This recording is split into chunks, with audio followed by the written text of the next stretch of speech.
Un gros SUV hybride rechargeable qui annonce 262 chevaux de puissance cumulée, une batterie de 30 kWh, une autonomie électrique de 136 km, un équipement absolument pléthorique. Vous vous en doutez, c'est chinois, c'est le nouveau Geely Starray.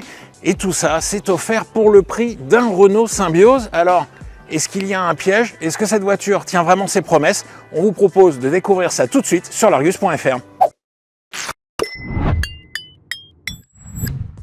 Ce logo ne vous dit peut-être rien et c'est normal parce qu'il s'agit du logo de Geely, une nouvelle marque qui débarque comme beaucoup d'autres sur le marché français. Alors si Geely en tant que marque ne vous parle peut-être pas beaucoup, en revanche le groupe vous connaissez forcément, ne serait-ce parce qu'ils sont propriétaires de Volvo, de sa filiale un petit peu plus haut de gamme Polestar, mais également d'autres marques comme Smart, Lynk & Co, qui était un des premiers constructeurs chinois à arriver en France, et puis également de Zeekr, une autre marque qui est arrivée bien plus récemment sur le marché français et qui est un petit peu plus positionnée haut de gamme.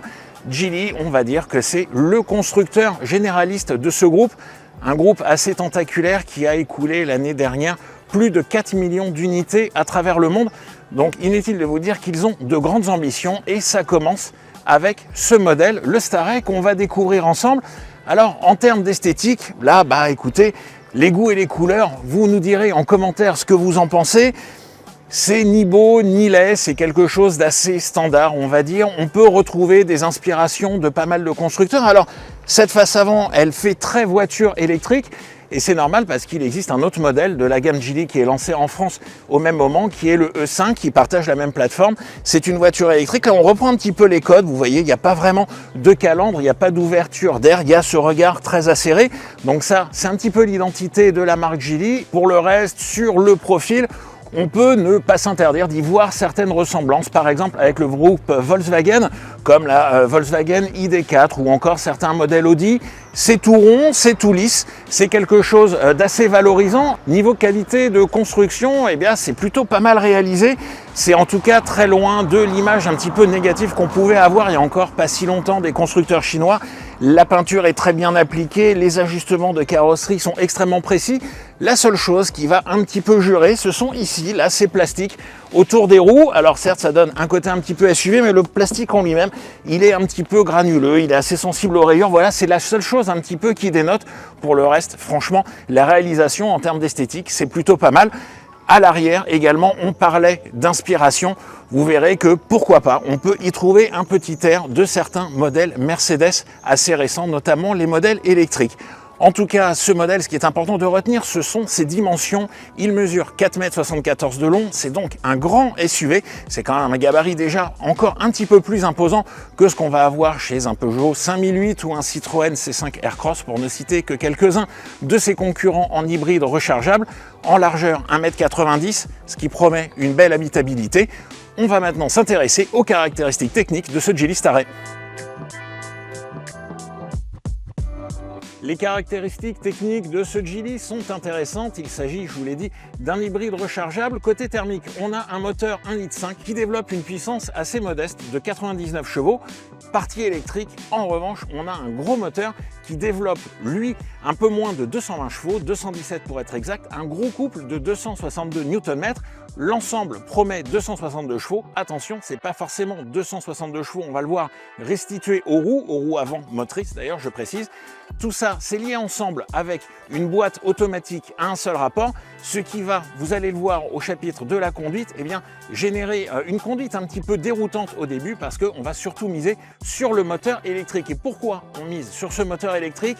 Tout simplement parce que le Geely est proposé avec deux niveaux de batterie. Vous avez trois finitions, Pro en entrée de gamme, Max et Max Plus en haut de gamme. Alors non, je ne vous parle pas du dernier iPhone, mais bien d'une voiture.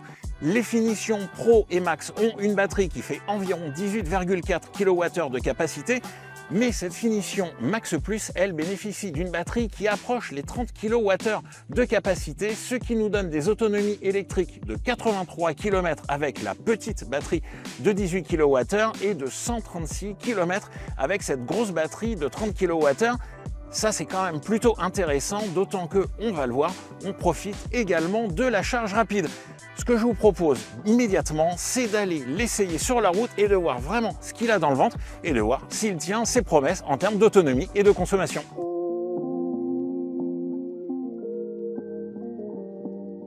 Alors, au volant de ce Geely Starret, comment ça se passe ?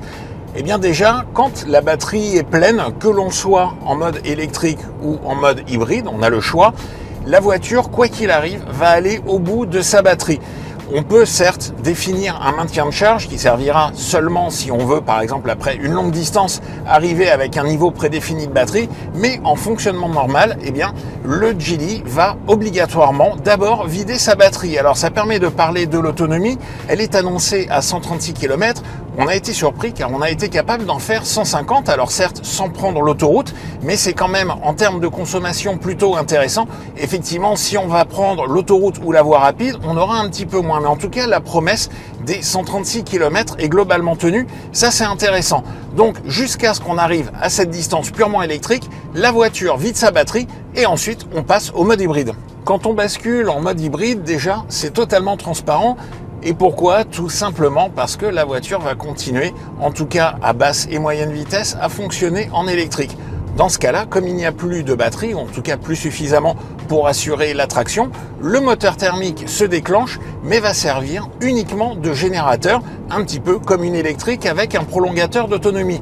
Il tourne en général à un niveau sonore relativement contenu, il est sur sa plage de couple optimisée, ce moteur a été conçu pour ça, et donc jusqu'à on va dire 80-90 km/h, il va servir de générateur.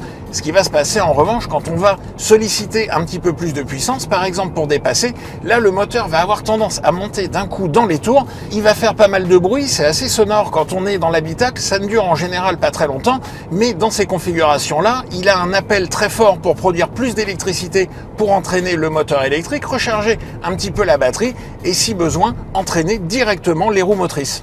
C'est aussi la configuration que l'on va avoir sur autoroute. Alors cette fois, l'électrique seul ne suffit plus, il va falloir entraîner les roues avant directement avec le moteur thermique, tout simplement parce que sur les phases de grande vitesse, à partir de 110-120 km/h, le rendement du thermique est meilleur, en tout cas en termes de gestion d'énergie, que de rouler à l'électrique alimenté en courant par le moteur thermique.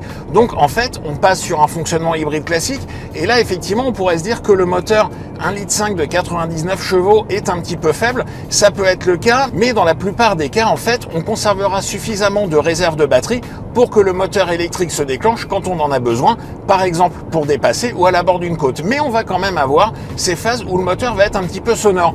Vous l'aurez compris, ce Geely aime surtout être mené à bon rythme de père de famille. Il aime pas trop être brusqué au niveau de la mécanique, mais pas qu'au niveau de la mécanique, on va tout de suite parler du comportement. La première chose qui marque quand on roule à bord de cette nouveauté, eh bien, c'est d'abord le confort. Là, franchement, c'est assez bluffant pour une voiture qui est en suspension classique. On n'a pas de suspension pilotée ni de suspension pneumatique. La voiture est réellement très confortable, moelleuse, sans doute un petit peu molle pour certains. Alors effectivement, ça va se traduire par un comportement qui n'est pas aussi incisif, peut-être pas aussi rigoureux que certaines références européennes.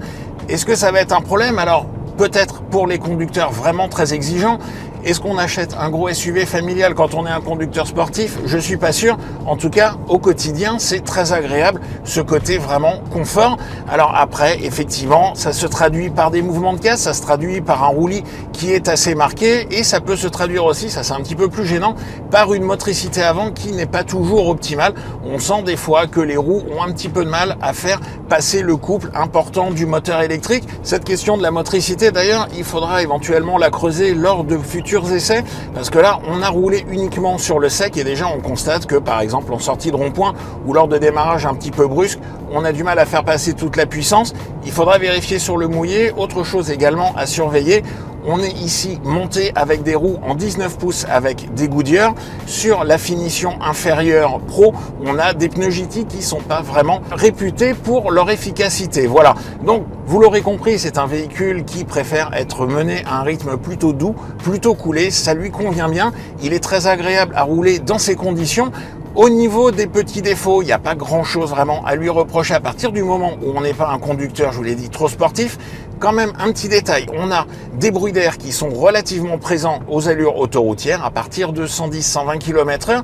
Et puis, on a surtout un défaut de conception au niveau du toit ouvrant. À certaines vitesses, il y a une résonance qui est vraiment très forte. Il est quasiment inexploitable en position ouverte quand on roule au-delà de 50-60 km/h. C'est un petit peu dommage.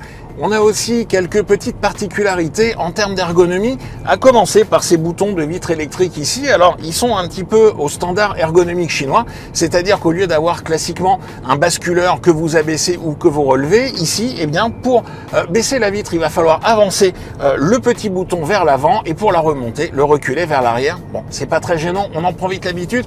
Un petit peu plus gênant, vous l'avez peut-être entendu, j'ai des petits bips qui se déclenchent à droite à gauche, ça vous l'imaginez, ce sont les fameuses ADAS. On n'y coupe pas, toutes les voitures neuves doivent être équipées des mêmes systèmes de surveillance et de limitation. Et malheureusement, eh bien, comme souvent sur ce type de véhicule, c'est pas très ergonomique pour aller les désactiver. Il faut aller scroller assez longuement dans les menus. On aurait bien aimé prévoir un petit raccourci directement sur la page d'accueil. Rien qui ne pourra sans doute être réglé par quelques petites reprogrammations logicielles, mais vous l'aurez compris, à la conduite, ce Geely Starray est plutôt agréable et c'est une bonne surprise, même si parfois, vous l'avez vu, ça peut être un petit peu déroutant, son mode de fonctionnement essentiellement basé sur l'électrique.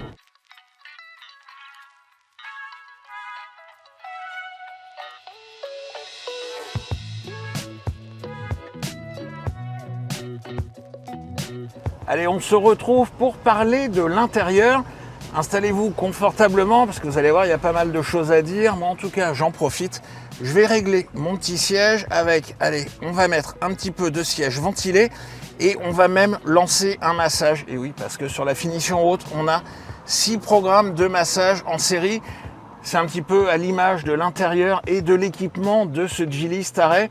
C'est assez bluffant, il faut bien le reconnaître. Alors, sur le mobilier proprement dit, vous le voyez, c'est très chinois, c'est pas une critique. C'est extrêmement épuré, c'est quelque chose qui est assez sobre. On a évidemment cet immense écran 15,4 pouces. Alors là, c'est plus une tablette, c'est carrément un ordinateur.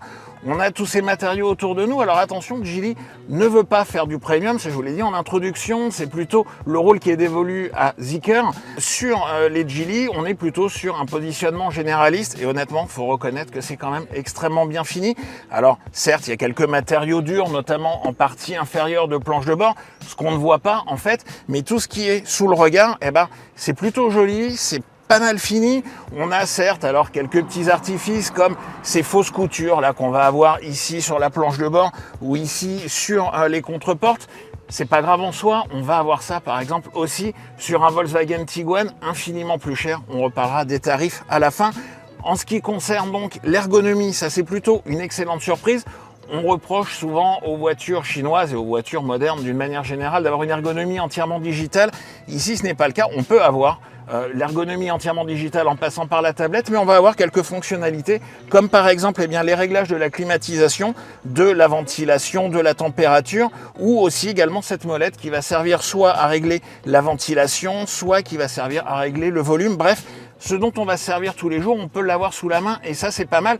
Ça permettra à ceux qui sautent le pas d'aller vers une voiture beaucoup plus moderne, beaucoup plus technologique, et bien de retrouver un petit peu une ergonomie dont ils ont l'habitude. Pour le reste, pas de surprise. On a évidemment, donc je vous l'ai dit, ce grand écran, on a ce petit combiné devant nous qui est clair. Il n'y a pas trop d'informations comme on peut l'avoir quelquefois chez certains concurrents. C'est assez lisible, c'est bien fait. Et puis cette grande tablette avec un système qui est propre à Geely, c'est assez réactif. On sent derrière que c'est quand même une base d'Android. C'est très rapide. On a une cartographie intégrée. Alors, c'est pas forcément une cartographie aussi performante que ce qu'on pourrait avoir avec Waze ou Google Maps, mais en tout cas, elle fait plutôt bien le travail. Et puis, évidemment, on a la réplication Android Auto. Et là, c'est aussi extrêmement agréable parce que sur la réplication, on profite de ce grand écran. En termes de réglage, alors je ne vais pas vous détailler tous les menus, on en aurait vraiment pour très très longtemps, c'est rempli de fonctions. On peut quand même avec le petit swipe accéder aux fonctions les plus courantes directement sans passer par les menus. Forcément, nous, quand on essaye une voiture, on est obligé un petit peu de tout prendre en main en assez peu de temps. Quand on possède la voiture, c'est entièrement différent. On prend le temps. Je vais juste vous dire par exemple qu'on a une excellente sono dès la version de milieu de gamme, 10 haut-parleurs, 1000 watts au total, dont un caisson de basse. C'est excellent en termes de qualité.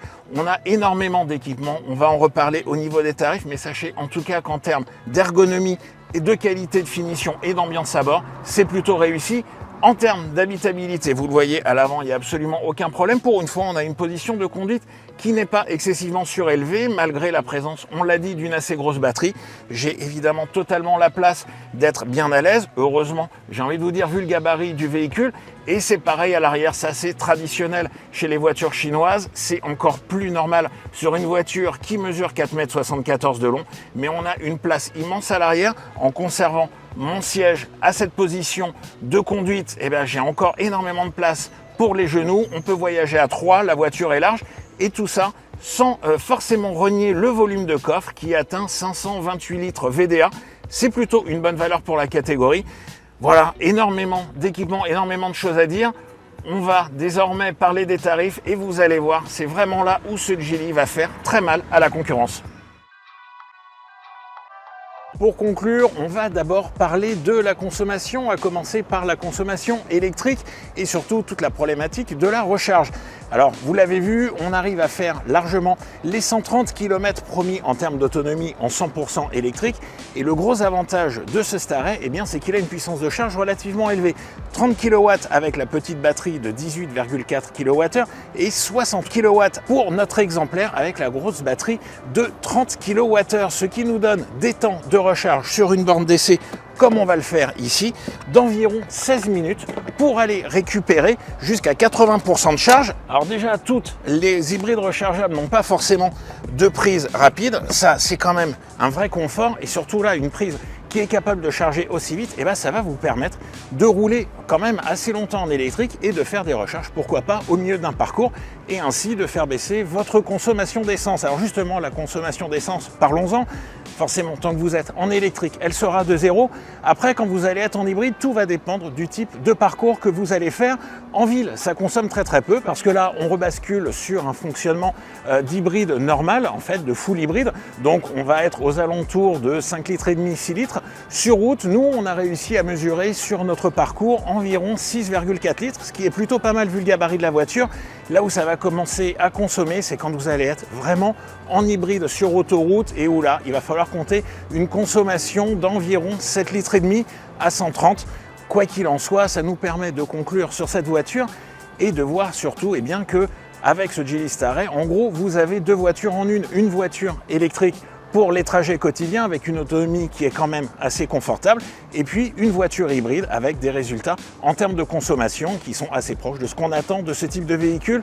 Dernier point, mais finalement peut-être le plus important de ce sujet d'essai du nouveau Staray, ce sont les tarifs et là ça fait extrêmement mal parce que ces tarifs, ils commencent à 34 990 € pour la version Pro avec la petite batterie mais toujours la même puissance, un équipement déjà très fourni.